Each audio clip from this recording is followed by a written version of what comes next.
Hello and welcome back to the Pat Can Music Chan. Pat Can Music Chan. Today, as an encore presentation, we have Bradley Mitchell Cooper, the music entrepreneur, telling us how to get paid to play music live. So, I've been a musician for a long, long time. So how do I get out there and make music as a musician playing? The greatest way to find success as a musician and to actually make money is to have a diversified career in music. So Okay. doing several things. This involves knowing what your talents are and what you're good at and what it is that you're trying to do. So if you can't play the guitar or sing or don't play an instrument, you can still be a music entrepreneur. You can still use the music realm and world to make money, but you're going to have to aim it towards other things like buying a karaoke machine and going and hosting a karaoke night or something. That's a great tip. Absolutely. And what's another way we can make money making music? Okay, so a few great ways of making money with music are so playing gigs. Okay. That's my go-to personally. But you can also teach music lessons. You can be a booking agent for bars, supplying talent. You can sell original music on your own website and maybe some merchandise. You can perform on artist recordings, so be a session musician. You can write music that you sell, kind of like you're talking about as a songwriter. Yeah. And you can also just use your own ingenuity and put on your entrepreneur hat and start up a music business of some sort where you address some need or some desire using music where you can, hopefully create some sort of income. And if you do a really good job, maybe some passive income. Right. So one of the ways you make music is by playing in places that really need music. And I'm not just talking about a local bar or that. Tell me about some of the other places, some of the off the beaten track places that you play. I play hotels. So hotels is different than the bar scene. Bar scene, you can go in and kind of talk your way into a gig. Okay. A hotel will be booking through an agent or in most cases a large agency. Oh, okay. Right. So I know there's a few different agencies in the Toronto area, and the great thing is if you can get on board with one of these agencies, not only can you play gigs in the hotels, but they often have opportunities for contracted work in overseas hotels, cruise ships, and that type of thing. So just whichever city you're in, you can search online for either like hotel music booking service agency or something to the likes of that. I know that was a little bit random. It's a little vague. I'm not an SEO guy, right? Yeah. There's an SEO joke. A businessman walks into a bar, a pub, an Irish pub, drinking establishment. It's a bad joke. Nerd joke. Yeah, big time. Yo. Yeah. Yeah. Wow. Definitely. Okay. So you play in hotels. Where else do you play? Farmers markets. Oh yeah. Yeah, you can go to farmers markets, and generally they don't pay you a fee to perform, but people will tip, and it's a great opportunity to hand out business cards and get inquiries for private parties, weddings. In those realms where you're playing at a farmer's market or out in front of people, what kind of song base is generally your style? What do you gravitate towards? So I gravitate towards covers, classic songs from the last 50 years, basically, whether it's songs from the 90s, even some top 40, classic rock, R&B, and soul music. I think that I definitely like to play soul music because I find that if you're trying to get booked to perform gigs at the next level, so i.e. the next step above playing a pub would be playing more corporate setting and weddings and stuff like that, knowing a good repertoire of soul, so old R&B, like Benny King, Wilson Pickett, Sam Cooke, that sort of thing, will definitely get you noticed in a different way than, say, something like Wonderwall or, Okay. the typical pub classic songs. All right. So now we're in a pub setting or a musical setting, and one of the issues I have as a musician is retention. You get out there, and maybe you're flogging your latest CD available on iTunes and Amazon all around the world. I see what you did there. And say you have that, but you want to get, you're playing in front of people, and you want to get those people to maybe see your website or maybe tip you better, or you want to get their email address so that the next time you're going to play at that particular place, you can say, well, those are the people that were there last time. Maybe they'll come out and see me. How do you do that, though? Like, how do you, hey, guys, can you just give me your email address? It doesn't really work that way. Perfect. It doesn't Nailed work it. for me. Yeah, is that how it works? Yeah, I guess it takes a little bit more tact than that, right? I'm all tact. That's it. So how do you do that? So the thing to keep in mind is that people generally won't just do things because. You have to ask. Oh, okay. So it's like, hey, if you like Pat Can's Music Chan, subscribe and like. Type of Yes, thing, that's a great idea. which you guys should totally do, right? Because look at this great content that he's bringing us all. Yeah.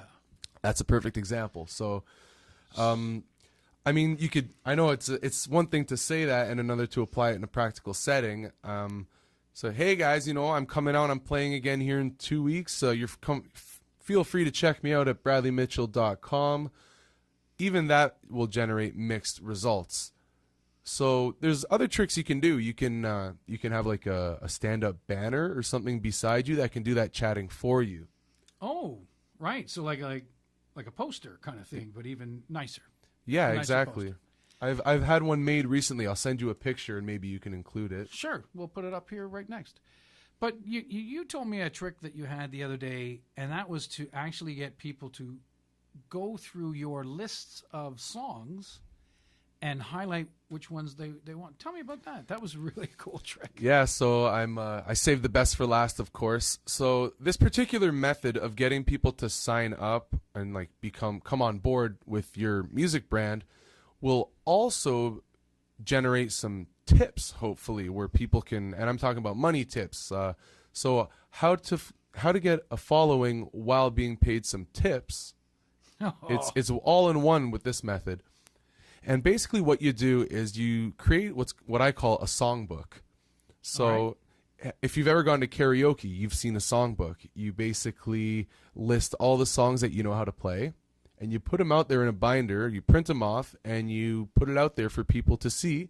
And then you say, hey guys, my name's Bradley Mitchell. It's a pleasure to play here for you folks tonight.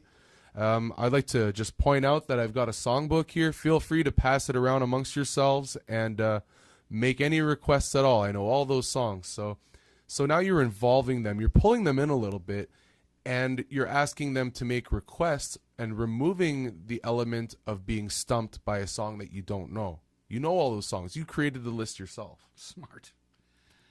And so you're not inviting people to say, hey, play this song that you don't know. You're getting them engaged. And then you were saying right. So tips. Wait, so basically someone can say, hey, what about the song Purple Onion by the Bum Sniffers or whatever it is? It's a band. Check it out. It's totally not a band. Thank you. So they say people, it's like if you're the big guy, people want to fight you or something. It's like similar to that. Like you play music in the bar, people like to stump you, So someone will come up and say, hey, what about this song? You know how to play it? I'm like, yeah, sorry, I don't. Just check out the book, pal. It's all in there. It's all in the book. Now that you've gotten their interest, I always like to put the book out beside a tip jar. And I write, thank you so much for the tips. Or even if you Google funny tip jar, you'll get some examples of some funny notes that you can write that will, maybe entice people through sense of humor to throw a few shekels your way for your musical services and what you're providing and the service, and how you're making them feel and how you're enhancing their life. And so how are you getting, say, information like their email address or any other? How do you get that from them? So it's by having a social media page at the front of your songbook. So when you open my songbook, the very first thing you see is a little message from me saying, "Hey, thanks for checking out my songbook. Feel free to request any song you'd like. You know, throw a joke in there if you want. That's up to you to let your personality come through in whichever way you see fit."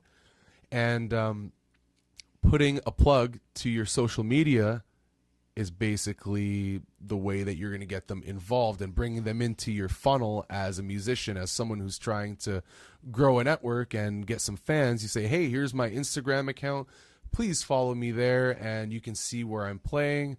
And you can follow, get all my pictures and updates. Here's my website. If you want to book me," you know, you word it in a nice way. Say, "Please follow me on social media at The Music Entrepreneur, and check out my website, www.bradleymitchell.com, and you can learn about me, and, you know, I hope to see you in the near future at another gig." Smart. Yeah, and then you're directly relating with them. They get a sense of what you play, and, of course, you're there playing for them, and that makes them feel good. So, yeah, awesome tips, especially when you're a musician and you're looking at ways to maximize your time while you're playing live to people, because you want to engage your fans, especially the ones you don't know yet, because they could become your biggest fans. And then, and in most cases, the ones who are your biggest fans are the ones that bring you more, certainly more money, but more opportunity, and they're the ones that drive you back into that location to play again. Yeah, absolutely. If you can gain some fans and people who will support you, and they come out to see you perform, the bar is going to take notice of that and say, "This guy, we'll bring him in." 10, 20 people will come out and support him and have some drinks and eat, and that's, you know. Yeah, because what's often overlooked is that the musician is not just there to perform and entertain, but the musician's there to make the bar money. Really, that's why we're there. You know, the waiter's there to make the bar money and serve people.